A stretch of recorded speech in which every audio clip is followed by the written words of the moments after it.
السلام علیکم ورحمۃ اللہ وبرکاتہ۔ میں ہوں عمران علی اور آپ دیکھ رہے ہیں ہمارا یوٹیوب چینل ہسٹری مینٹور، جہاں ہم تاریخ کے حیرت انگیز، سبق آموز اور ایمان افروز واقعات کو آپ تک پہنچاتے ہیں۔ آج ہم ایک ایسی داستان بیان کریں گے جو صدیوں سے لوگوں کے لیے باعث حیرت رہی ہے، ایک ایسا واقعہ جو اللہ کی قدرت کا واضح ثبوت ہے۔ یہ ہے اصحاب کہف کی داستان، ان نوجوانوں کی کہانی جو اپنے ایمان کی حفاظت کے لیے ایک غار میں جا سوئے اور 3 صدیوں بعد جاگے۔ آئیے اس ایمان افروز قصے کو مکمل تفصیل کے ساتھ جانتے ہیں۔ یہ واقعہ ایک ایسے دور میں پیش آیا جب دنیا میں شرک اور بت پرستی عام تھی۔ روایات کے مطابق یہ واقعہ ایک ظالم بادشاہ دقیانوس کے دور میں پیش آیا، جو ایک جابر حکمران تھا اور لوگوں کو زبردستی بت پرستی پر مجبور کرتا تھا۔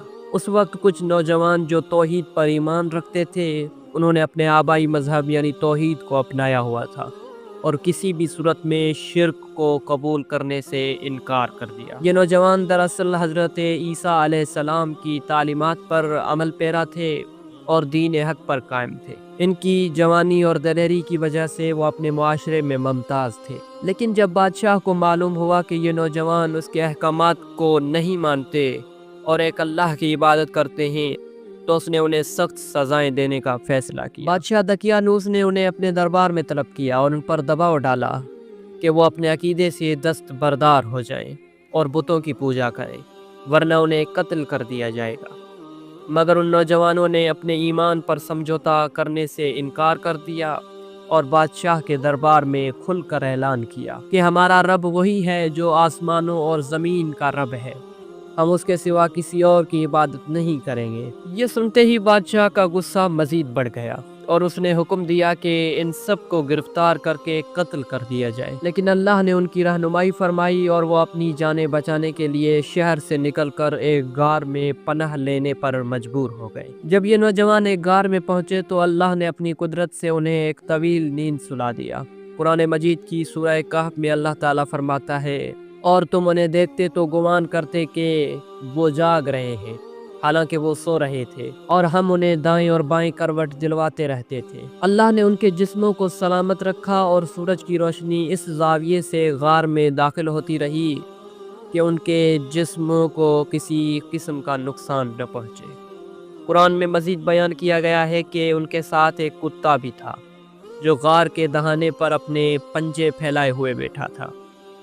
سورہ کہف میں اللہ تعالیٰ فرماتے ہیں، اور ان کا کتا اپنے دونوں اگلی ٹانگیں غار کے دہانے پر پھیلائے ہوئے تھا۔ یہ معجزاتی نیند 300 شمسی سال اور 309 قمری سال تک جاری رہی، اور اس دوران ان کا جسم کسی قسم کے گلنے سڑنے سے محفوظ رہا۔ جب اللہ کے حکم سے وہ بیدار ہوئے تو انہیں ایسا لگا جیسے وہ صرف ایک دن یا چند گھنٹے سوئے ہوں۔ بھوک محسوس ہونے پر انہوں نے فیصلہ کیا کہ شہر میں جا کر کھانے کا انتظام کیا جائے۔ ان میں سے ایک نوجوان، جسے بعض روایات میں یملیخا کہا جاتا ہے، بازار میں گیا۔ جب وہ بازار میں پہنچا تو ہر چیز بدلی ہوئی تھی، لوگوں کا لباس، ان کی زبان، عمارتیں، یہاں تک کہ بازار کا نقشہ بھی۔ وہ ایک دکاندار کے پاس گیا اور کھانے کی قیمت ادا کرنے کے لیے اپنے 300 سال پرانے چاندی کے سکے نکالے۔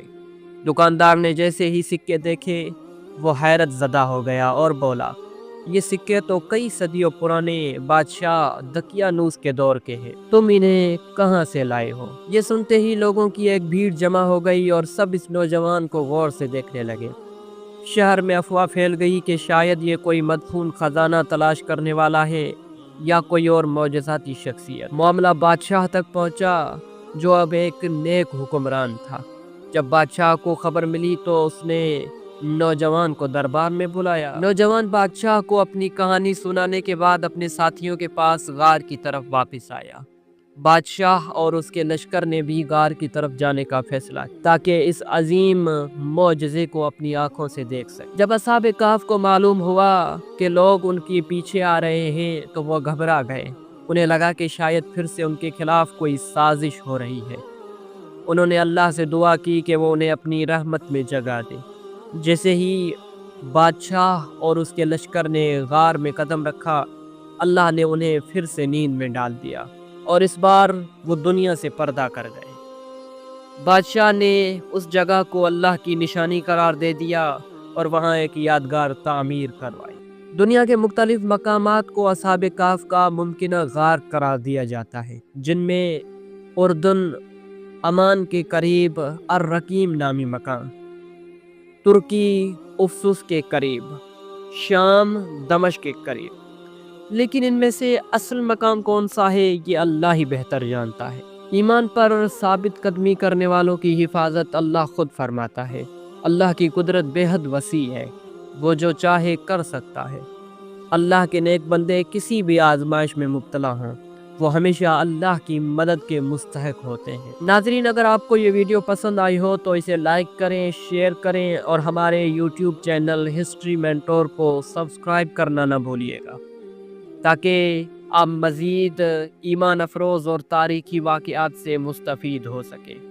آپ کی قیمتی آراء ہمارے لیے بہت اہم ہے۔ کمنٹ میں اپنی رائے کا اظہار ضرور کریں۔ والسلام علیکم ورحمۃ اللہ وبرکاتہ۔